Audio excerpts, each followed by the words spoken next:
بسم اللہ الرحمن الرحیم۔ السلام علیکم ورحمۃ اللہ وبرکاتہ۔ کہا جاتا ہے کہ کسی سلطنت کے بادشاہ نے جنگ میں شریک ہونے والے گھوڑوں کے لیے جو استبل بنایا تھا، اس استبل میں سامنے گدھے بھی رکھے ہوئے تھے۔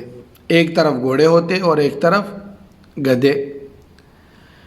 گدھے ہر روز گھوڑوں کا بچا ہوا کھانا کھاتے اور گھوڑوں کو برا بلا کہتے ہیں کہ یہ ویلے ہیں، نکمے ہیں، کوئی کام نہیں ہے ان کا۔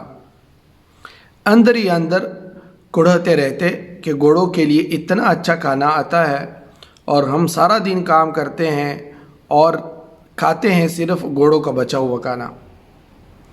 روزانہ گدھوں پر سامان لادنا اور ان سے سارا دن مشقت سے کام لینا، یہ ہمارے حصے میں ہے، یہ ادھر ہی کھڑے رہتے ہیں ویلے نکمے۔ جبکہ صبح ہوتے ہی گھوڑوں کو صاف کیا جاتا ہے، پھر مالش کی جاتی ہے اور ہمیں کام پہ بھیج دیا جاتا ہے۔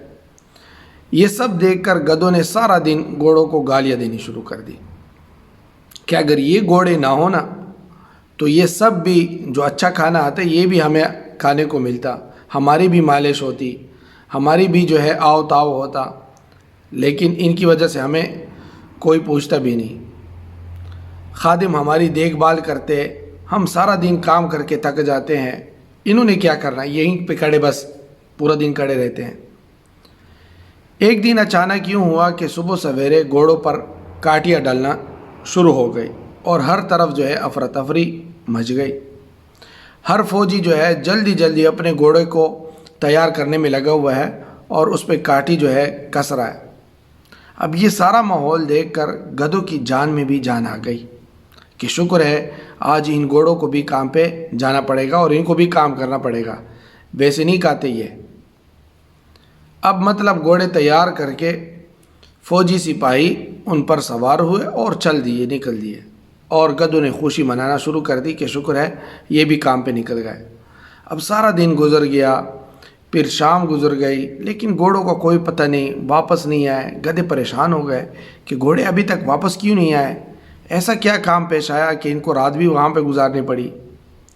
اگلے دن جب گھوڑے واپس آئے تو کسی گھوڑے کا کان نہیں، کسی کی آنکھ نہیں، کسی کو گہرے زخم لگے ہیں، چوٹ لگی ہیں، کوئی لنگڑا چل رہا ہے، تو کوئی واپس ہی نہیں آیا۔ گدھوں نے گھوڑوں کا جب یہ حال دیکھا تو ان سے پوچھا کہ بھائی یہ کیا ہوا ہے تمہارے ساتھ، یہ کون سا ایسا کام تھا جو تمہارا ایسا حال بنا دیا۔ گھوڑوں نے کہا کہ ہم جنگ پر گئے تھے اور جنگ میں ایسا ہی ہوتا ہے، زخمی اور لنگڑا یہ سب کچھ ایسا ہوتا ہے، ہمیں اس لیے تیار کیا جاتا ہے کہ ہم اپنے وطن کی دفاع کے لیے دشمن کے خلاف جنگ میں شامل ہو۔ گدھوں نے جب گھوڑوں کا یہ جواب سنا تو انہوں نے کہا شکر ہے کہ ہم گھوڑے نہیں گدھے ہیں۔ اس لیے موجودہ دور کے گدھوں سے گزارش ہے کہ اپنے کام سے کام رکھیں، ان کا جو کام ہے وہ بخوبی جانتے ہیں کہ کس کو کس وقت اور کس کو کب دبوچنا ہے۔ دن وقت وہ خود ہی مقرر کر کے اپنا کام نکال لیتے ہیں۔ پاک فوج زندہ باد، پاکستان پائندہ باد۔ اللہ ہمارے ملک پر جو ہے رحم فرمائے اور ہر قسم کے اندرونی اور بیرونی دشمن سے ہماری حفاظت فرمائے، اور جو ہمارے ملک کو کمزور کرنے والے ہیں اللہ تعالیٰ جو ہے ان کو نیست و نبود کرے۔ السلام علیکم ورحمۃ اللہ وبرکاتہ۔ دوستو، صادق ٹی وی کو سبسکرائب کرنا مت بھولیے، ویڈیو کو لائک کریں، شیئر کریں اور کمنٹ سیکشن میں اپنے رائے کا اظہار ضرور کریں۔